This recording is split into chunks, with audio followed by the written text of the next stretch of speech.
Lil Ugly Mane is one of the first rappers to truly get his foothold in the internet scene. Exploding onto the scene, Mr. Thug Isolation back in 2012, exhibiting this hyper-aggressive and egocentric persona through these equally eccentric rap instrumentals commonplace in Memphis hip-hop artists like 3 6 Mafia. Since then, Lil Ugly Mane has proven his stylistic versatility, and if you were like me, you must have thought, because of how distinct Mr. Thug Isolation sounded, that he was a one-trick pony. But the deeper you go into his discography, you soon realize that this pony was an entire circus. With the release of his third side of the tape series of albums, you see the whole thing on display, where he goes from one genre to the next with such fluidity, it makes each of the album's length pass by so quickly. It goes from spare beats that he may or may not have used, to ambient tracks, to something like black metal?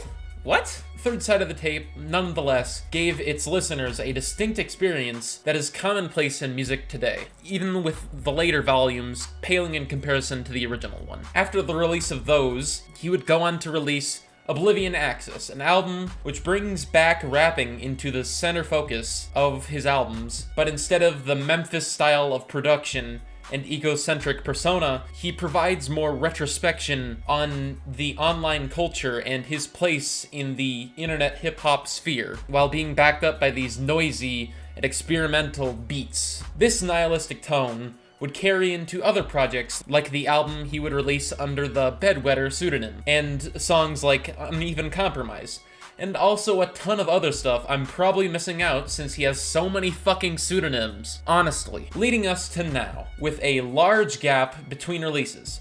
Even larger than mine, because I haven't made a video in 2 months. Sorry guys, I've been busy with school.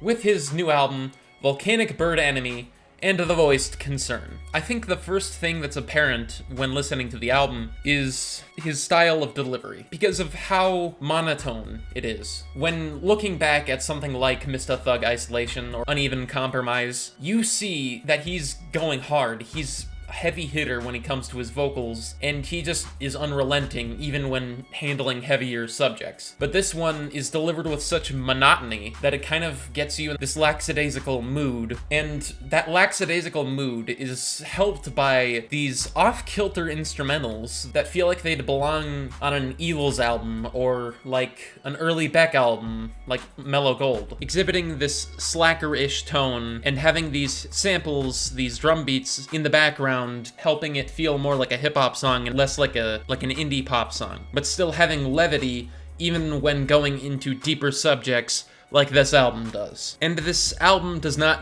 shy away from the macabre and the cynical, but unlike his previous album, Uneven Compromise, he leans into it from an emotional angle instead of a societal angle, where he's talking a lot more about his relationships and him as a person. His relationships have changed him, and how his life is influenced by things like drugs and all of these intense subject matters like that. Like the song Benadryl Submarine, where it almost seems like he's saying Benadryl suffering instead of submarine. Maybe that's just me mishearing the lyrics, but it definitely seems like it was intentional to implant that into your brain. Or maybe I'm just reading too deeply into this. Who knows? And he does not shy away from this. The way he does it is far better than his contemporaries, which, in re-listening to this album, made me think that this album seems like a shot thrown at the emo SoundCloud rappers of today, where they often do have the same kind of subject matter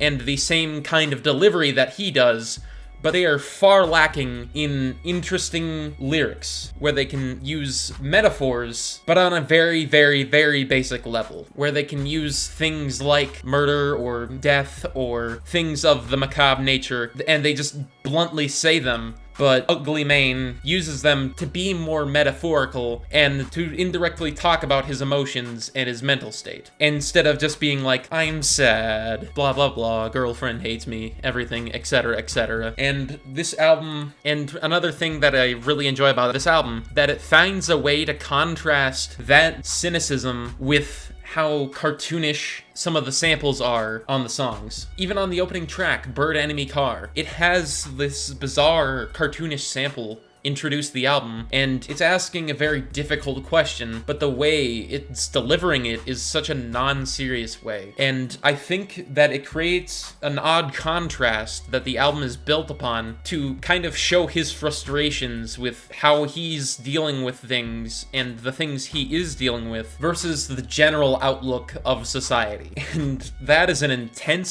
subject matter, and he does not shy away from it in the lyrics, and it gives you a lot of food for thought rereading the lyrics and interpreting what they mean. A lot of emo rap artists cannot claim that their lyrics offer new gratification upon re-listening. Even some of the best ones, like Lil Peep or Cemetery or whoever, cannot offer that level of introspection that this album offers. Because while their lyrics may be catchy and memorable, and they definitely can stick with you, they cannot make you reevaluate what they mean. They're just there, and they don't have any deeper meaning. But this album brings a ton of substance to slick song production and backed up with some of the best, I guess you could call it rapping, because I called it monotonous rapping, but it feels like it's caught in the middle between rapping and singing. And there is one song where it does kind of break out of that style of delivery on the song Cursor, where he's basically singing. And I don't think that works. And despite it being a good song, I just don't think he has a good singing voice, and luckily that's the only song that does it, so I'm not going to give it too much slack for that. And honestly, this has to be one of the best hip-hop albums to come out this year, unquestionably. And I am going to give this album a 9.3 out of 10. What did you think of this album? Do you think I need to make more videos? Trust me, I'm working on it, okay? I've been busy. And don't worry, I will have the rest of the Album of the Month videos out by the end of the year. That's a promise from me. And I'll see you guys on the next one.